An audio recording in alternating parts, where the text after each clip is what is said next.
$750,000 guilders is what I am alarmed and suggesting and reporting that has gone missing, and the word embezzlement has been used. And why it has been used in that term is because we see that projects had to be carried out with the said company mentioned in the article, Confident Construction Big, and a number of schools had to be repaired, and nothing was done. Absolutely nothing was done. But yet the monies was paid out. And the question is, the monies was paid out based on what? Based on what? There had to be something in terms of work being started. We have reached a certain level. Now more funds are needed. The question is, this money was paid out based on what exactly? And there's nothing to show as such. And the thing about it is, the Minister of Finance should have done his due diligence, or is the one responsible for doing their due diligence when it comes to this type of funding, this type of work. The Minister of Education himself had to request certain documentation and the department. So I am asking, where did this money go and what works was done?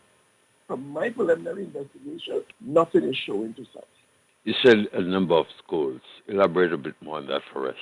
Well, I mean, the article seems to be clear that this work had to be carried out with the vocational school, Sundial School, Mary LaRosse Geneva School, Dr. Alma Fleming School. This work had to be done, had to be carried out by this construction company.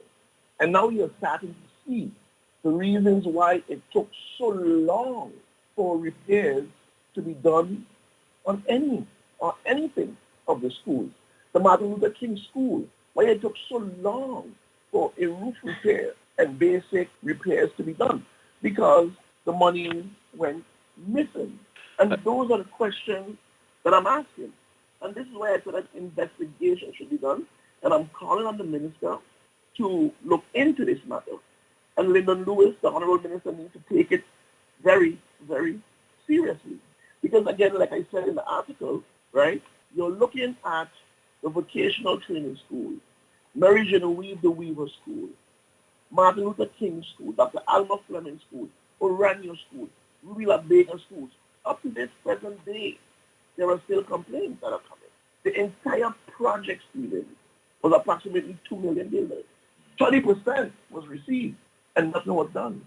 So where did that 30% go, and why was it paid out based on nothing being done and not asked for it to come back? Ministers can be held liably responsible. This was also said by the former Minister of Finance. And here in K, we are seeing something that one has to question. So I am asking for an investigation in the embezzlement of this money.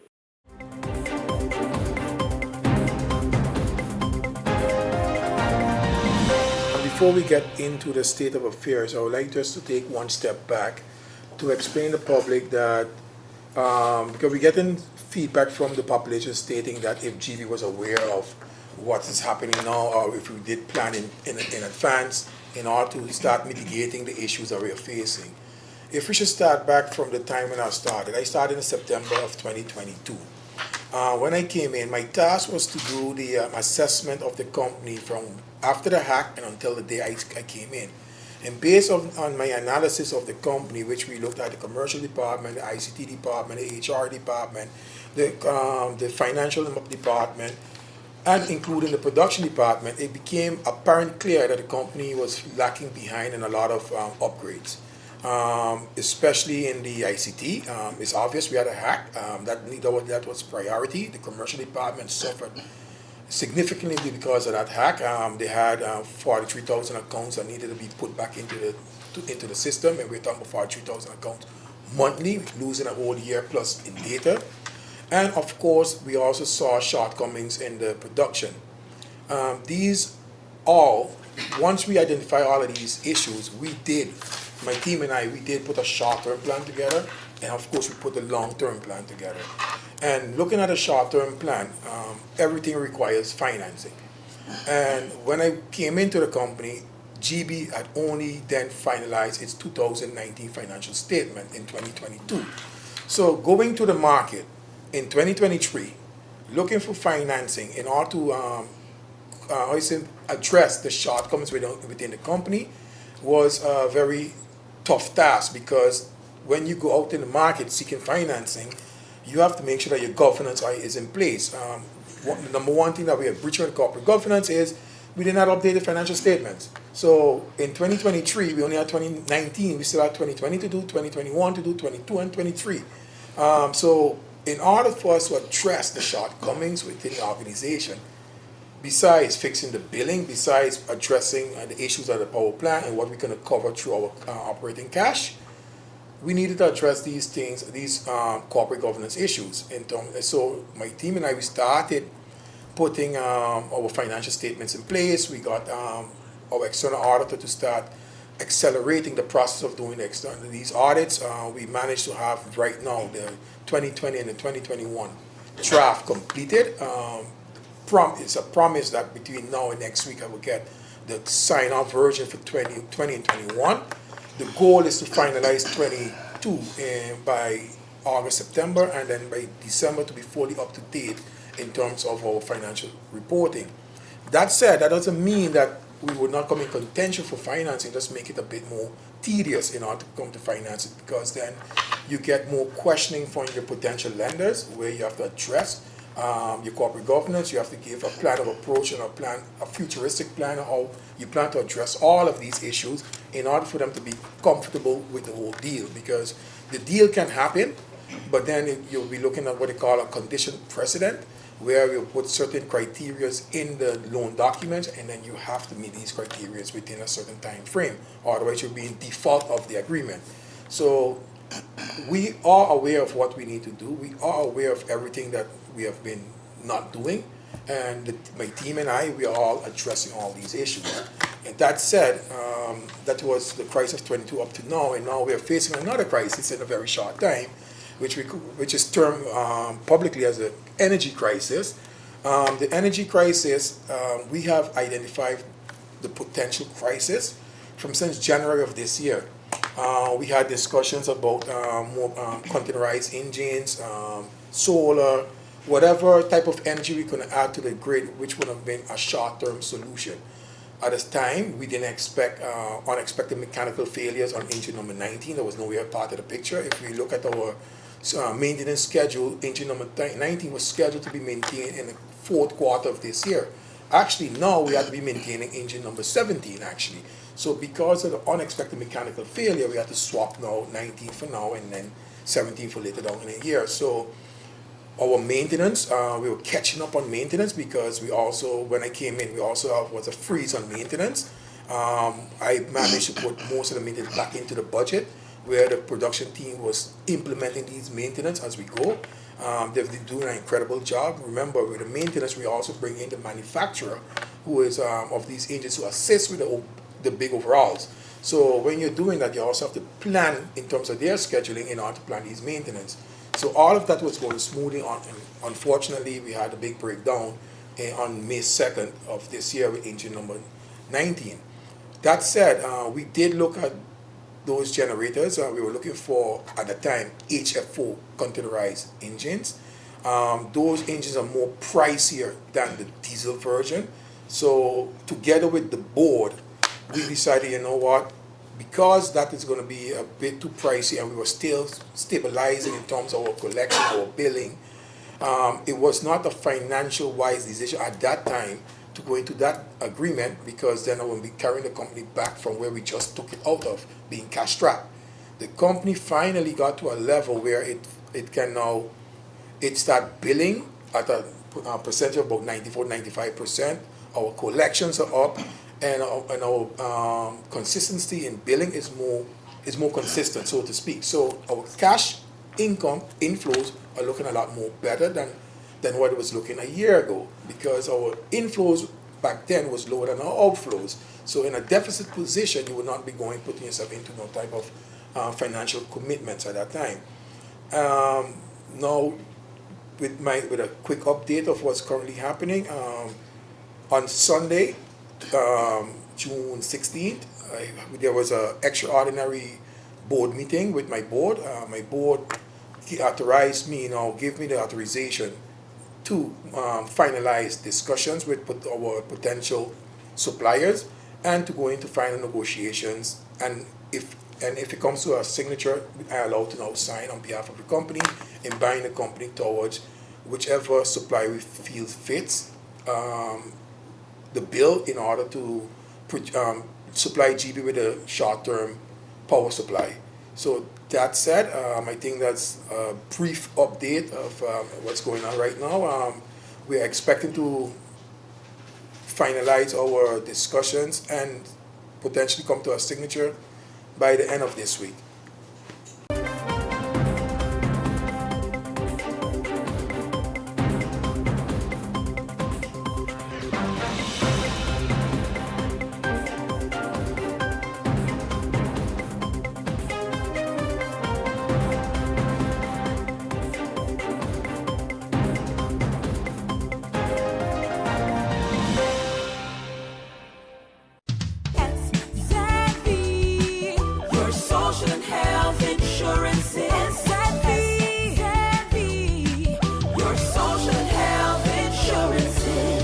Are you SXM insured? Do you have a valid medical insurance status? SXM is cardless. Request your My SXM account today and enter the virtual office of SXM. Go to sxv.sx and sign up now. SXM, yeah, your social health insurances.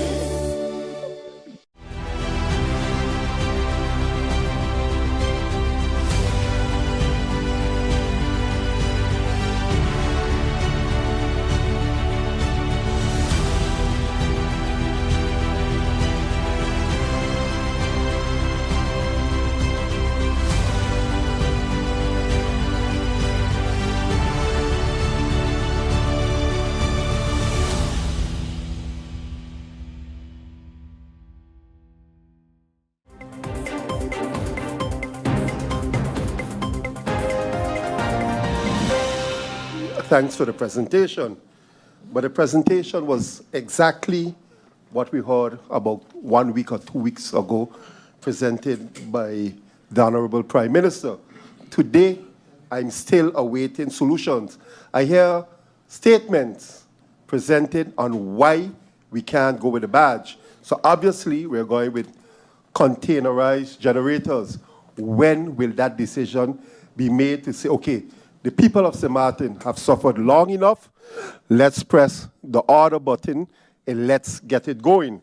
Another question I have to ask is, I hear about conversations starting with the 3 generators, each carrying a capacity of 9 megawatts. When was this decision started with Watsila? How long ago was this decision? Is it a decision of this Council of Ministers, or was it a decision taken previously by the management and management board to purchase these 3 engines? Hearing the presentation from the Honorable Prime Minister, I'm not too sure what the actual solutions are, Madam Chair. So what did the government decide? We hear different options, but which decisions or which options is the government taking? The Prime Minister, through Madam Chair, also mentioned that he used keywords saying it's too expensive. It's too expensive. What is the too expensive being determined by? Is it GB's liquidity? Is it government's financial position? Because again, the Prime Minister is the one who mentioned that we're going to use the capital expenditure funds for the GB solution. So if you're going to say it's too expensive, I don't think in this crisis that it's too expensive for our people. I think when the people have to hear it, it's too expensive for them, it's almost an insult to them. So again, if you're going to say it's too expensive, what is that determined by? GB's liquidity, the interest on the loan, on the financiers, who's determining that? And explain how you came up with that analogy of it's too expensive. Because my preference would have been immediate solution, the 6 weeks, and then the containers. So my option, if I had to choose, would have been the barge, so we have the 6 weeks, and then the containers, because then at least we have continuous flow of electricity for the majority of time while we work on the crankshaft and so forth. In addition to that, I want to confirm, through you, Madam Chair, because the Prime Minister also mentioned on a few occasions that the country is bankrupt. If the country is bankrupt, how are you having negotiations with the Netherlands about another loan? So are they going to finance the country, a bankrupt country? What type of interest rates are we looking at? In addition to that, if the country is bankrupt, how can then this same bankrupt country guarantee the financing? So if the country is bankrupt, more than likely the financiers are not going to jump in to say, hey, we want to finance these projects because we can't guarantee we can get our money back. So unless then the interest rate is going to be 10%, 11%, way above market rates. So I would really like some clarity on that, Madam Chair. And then you mentioned 3 funds that from the Netherlands, the SD, the very long names, SDEE, SD something plus. These 3 funds, again, I don't like to create perceptions in person's head that these funds are readily accessible. So but when you say it, it's like, oh, the money is right there, the Net's going to help us. No, it's not, that's not true.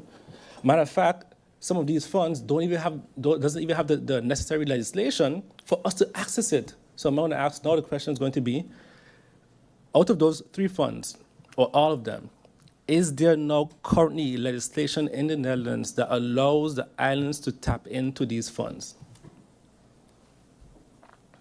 So, and if not, then what long-term plans are we discussing? Because we first have to be able to tap into the funds. Also, the funds, at least 2 of them allow for private entities to access the funds also, so outside of government. Because in the Netherlands, the funds is not used for government, it's used for companies. So is it also an option then for GB to tap into these funds directly? The Honorable Prime Minister, you use the words crisis, safety, and livelihood. This is a matter, a threat against the safety and livelihoods of the people of St. Martin. You cannot use that statement and follow it with the words too expensive. That could never, there's nothing that is too expensive for the safety and livelihoods of this country. I listened to your presentation, and again, at the end of your short-term presentation, you said, we are going to have a discussion with GEBE. I needed to hear, we already discussed with GEBE. Then it's not a short-term. The time for short-term has elapsed. There's a talk of this 6-week period. It's too expensive for the barge for the 6-week period. It's too expensive for the container. It's too expensive for the long-term. So then, are we just going to let the people sit in the dark for the 6-week period? What happens if GEBE come back Friday and say, well, the option with the crankshaft is not feasible because your words were, on Friday, GEBE will say if it's worth fixing the crankshaft. So if GEBE states, well, it's not worth it, what is the plan then? My honorable colleague asks, expensive to what? To GEBE, to the country? Is there plans for budget amendment? I saw in an article that you wrote through you, Madam Chair, that there's plans to have a budget amendment where we can try to use the CAPEX. Those are the avenues in which I would like to see this government going. This is the amount. This is the cost. This is the amount that GEBE can fund. This is the amount already in government coffers. This is the amount that we need. There's a budget debate plan whereby we will take this amount from the CAPEX and use it to purchase what we need to purchase. That's a clear direction forward when we speak on solutions. And that's what I would have liked to have heard, but I hope within the short coming weeks or short coming days, or even at the end of today, we can hear a more concrete, accurate solution coming from yourself and the Council of Ministers, through you, Madam Chair. Some of the things that was made mention, I sort of feel in a way we are putting the cart in front of the horse. You said earlier that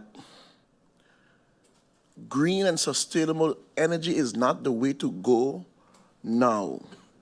We'll have to do that in the future. Madam Chair, Madam Speaker, through you to the Honorable Prime Minister, that's kicking the can down the road, because we continue to hear that over and over and over.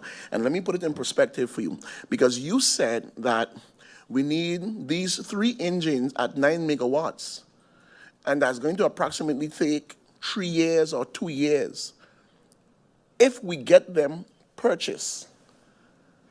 But Madam Chair Lady, the waste to energy plant is going to take 18 months and produce 15 megawatts. I know we all can count.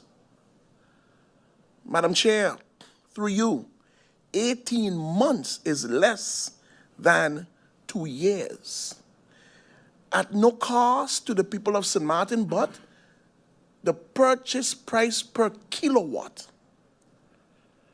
is how they're going to make their money back. And again, solving 2 problems: garbage and our energy. And this is the reason why I said earlier in the discussion, Madam Chair, you can't simply only solely take it from GEBE's point of view. There are other experts in this field too as well. Now, you also said that the badge is too expensive. I agree. It may be the most ready solution right now, but for the cost, I can see that. But you also said that the containers generator will take 3 months to reach. Madam Chair, through you, but you have another proposal on the table. Look at the proposal. At least give the courtesy of calling the individuals and asking, what are you offering?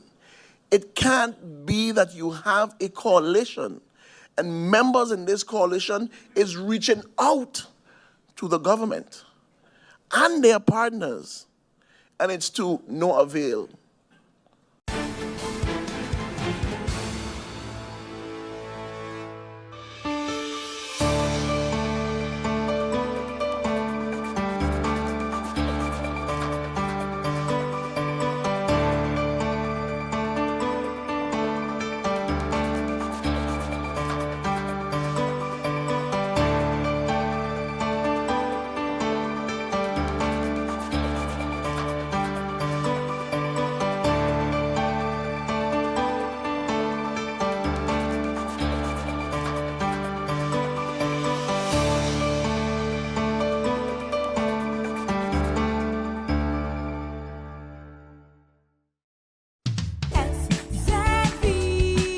Your social and health insurance is SXM.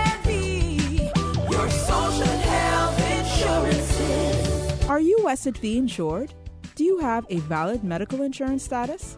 SXV is cardless. Request your My SXV account today and enter the virtual office of SXV. Go to sxv.sx and sign up now. SXV, yeah. Your social and health insurance is.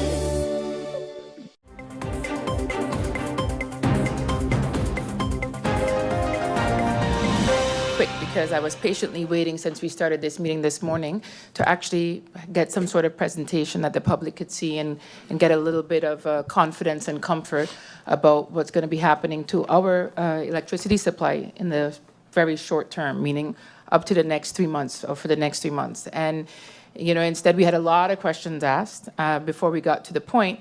But what I want to point out here today and make sure I clarify is that whether I am part of a coalition or in opposition, every solution that I have come up with, every advice that I have come up with from my past and my experience is one for the country.